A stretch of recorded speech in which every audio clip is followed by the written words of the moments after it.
तुम्ही मारवाड्याशी दोस्ती करा, कापड दुकानदाराशी दोस्ती करा आणि त्याला म्हणावा 1 मीटर कापड मला उसणं दे, देईल तो? देईल? फुकट देईल? सोनाराची दोस्ती करा, किती मैत्री असू द्या सोनाराची तुमची, 1 गुंजभर सोनं सुद्धा फ्री देणार नाही. बाबाची तुमची कितीही मैत्री असू द्या, त्याला पुरते तरी तो, त्याला पुरते तर डिझेल पुरते तरी तो घेणारच. तसं शेतकऱ्याची दोस्ती करा, आमच्या खळ्यावर ये, आमच्या मळ्यावर ये, 5 किलो कांदे काय अख्खी 55 किलोची गोण घेऊन जा, हे म्हणणारा कोण आहे? हे म्हणणारं शेतकरीच आहे. म्हणून मी 2 वाक्य सांगत असतो महाराज कायम.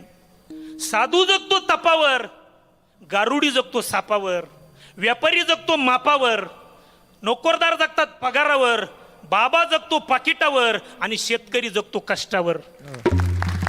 म्हणून दोस्ती करायची असेल शेतकऱ्याची करा. मी सुद्धा एक शेतकऱ्याचं पिलू आहे महाराज. Download ShareChat.